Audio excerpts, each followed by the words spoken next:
Akkuma beekamu yeroo ammaa kana addunyaan artificial intelligence wajjin tarkaanfachaa akka jirtu namoonni beeka. Barnoota irratti, fayyaa irratti, teknoolojii akkasumas immoo riisarchiiwwan garaagaraa hojjechuudhaaf humnaa fi yeroo isaanii qusachuudhaan namoonni baay'een akka gargaaraa isaaniitti itti fayyadamu jechuudha artificial intelligence. Generally dhimma artificial intelligence irratti hagana hoon jedhee har'a viidiyoo kana keessatti akkamitti ChatGPT fayyadamuudhaan jireenya keessan keessatti financially isaa ta'uu hubannoo qabdan gabbifachuu akka itti dandeessan isinitti agarsiisa. Namoota haaraa taataniif ani Abdii Teekiin jedhama. Chaanalii kana irratti barnoota babbareedoo akkanaa isin fayyaduu danda'uun gadhiisa.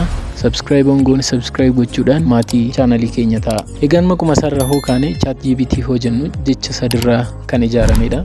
Innis generate, retrained akkasumas transformer isa jedhurraa ijaarame. Generative hoo jennu ChatGPT'n akkuma beekamu gaafii isin gaafattanii fi akka Google search engine'itti direct gaafii keessaniif copy paste website garaagaraa irraa godhee isinii kennu otoo hin taane ofii isaa jechoota ati gaafii keessatti fayyadamte irra dhaabatee deebii jechoota ati fayyadamte sanaaf gaafii keessanaaf madaalu maddisiisa jechuudha. Kanaaf generative jedhama jechuudha. Wanni itti aanu pre-trained jedhama. P2 pre-trainedidhaan bakka bu'a. Egaa pre-trained hoo jennu ChatGPT'n hubannoowwan addunyaa kanarra jiran gama teknoolojiitiin, gama barnootaan, gama fayyaan, gama saayinsii garaagaraatiin kitaabolee biliyoonaan lakkaa'aman irratti leenjii hubannoo fudhateeti jira jechuudha. Toota addunyaa kanarra jiran guutuu irratti hubannoo waan qabuuf dursee pre-trained waan ta'eef gaafii ati gaafattuuf daayirektii deebii haaraa gaafii keessana madaalu siif kennaa deemaa jechuudha. Wanni itti aanu transformer kan jedhudha. Egaa transformer kan jennu kuni neural network synchronizer jedhamu ka artificial intelligence'n irraa ijaarameen kan wal qabatedha jechuudha. Egaan transformer hoo jennu direct meaning isaayyuu jijjiirraa yookaan immoo shift gochuudha. Gaafii isin ChatGPT irratti dhiyeessan direct maal godha jechoota isin fayyadamtan hiika galumsaa irra dhaabatee emotionii jechoota gaafii gaafattan keessatti fayyadamtan irra dhaabachuudhaan deebii emotionii achi keessa jiru hiika galumsa jechoota isin fayyadamtanii irra dhaabatee deebii isiniif laataa jechuudha. Kanaaf ChatGPT kan jedhu kun GPT kan jedhurraa walitti dhufe jechuudha. Chat jechuun akkuma beekamu diyaaloogii qaama lama gidduutti ta'udha jechuudha. Innis isinii fi artificial intelligence gidduutti jechuudha. Egaan generally dhimma artificial intelligence akkasumas dhimma ChatGPT hagana yoo jenne ChatGPT kanarratti gaafii gaafannu Google search engine'iin website garaagaraa irraa copy godhee nu kennu sana akka nu jalaan taane adeemsi ChatGPT irratti gaafii gaafannu prompt engineering system kan jedhu fayyadamuun nurra jiraata jechuudha. Innis maalla RTCF jedhama jechuudha. R hoo jennu rooliidha, T'n taaskiidha, C'in kontekstiidha akkasumas F'n immoo formaatiidha jechuudha. Adeemsa amma isiniin jedhe RTCF kana fayyadamnee promptiin nuti ChatGPT kennine suni akka ChatGPT'n deebii sirrii nuuf laatu gochuu danda'a. R hoo jennu rooliidha. Egaa rool hoo jennu gaheedha. Gaheen nuti ChatGPT'dha kenninu jechuudha. Kanaaf gaafii gaafachuu keenyaan dura ChatGPT akka eenyu ta'ee akka nuuf deebisu itti himuu danda'u qaba.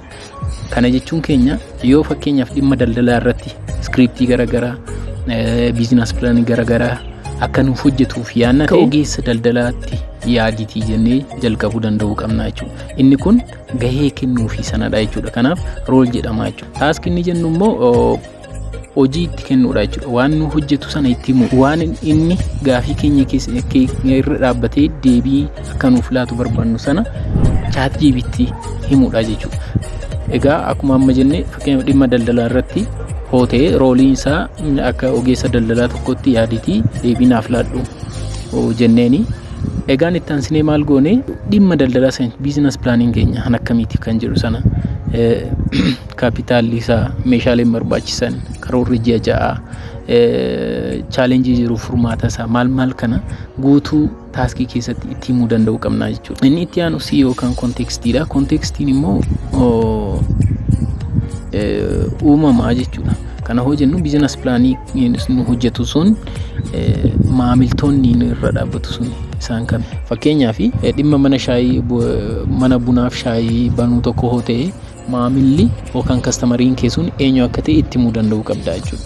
Naannoo keessana maaltu jira? Private sector dhamoo dhaabbilee mootummaati moo iddoo dargaggeeyyii ooludha moo maal kan jedhu sana itti himuu danda'u qabda jechuudha. Kaapitaalli kee illee hammam akka ta'e itti himuu qabda jechuudha. Suni iskooppii biizines pilaanii keetii sana ta'aafi jechuudha. Inni dhumaa foormaatiidha. Egaan foormaatii hoo jennu biizines pilaanii isaa ta'uu iskiriptii sana bifa kamiin akkasii qopheessuu itti himuu danda'u qabda jechuudha. Bifa gabateetiin immoo buulet foormii yookaan immoo bifa tuqaaleedhaan agarsiisuudhaan immoo paaraagraafiidha yookaan immoo keewwataan sii teechisamoo waan jedhu sana itti himuu danda'u qabda jechuudha. Prompt injiinaringii siistemii amma isiniin jedhe kana yookaan immoo RTCF amma isiniin jedhe kana fayyadamnee ChatGPT'tti gaafii keenya hoo dhiyeessine ChatGPT'n ulaagaa guutuudhaan gaafii nuti gaafanneef deebii nu deebisuu danda'a jechuudha. I hope viidiyoon dhimma artificial intelligence keessattuu ChatGPT isin fayyadeera jedheetiniin amanaa. Aga xiqqaa tokko hubannoo adeemsa kamiin ChatGPT'tti fayyadamuu akka qabnu irratti hubannoo argattanitti jedhee namana.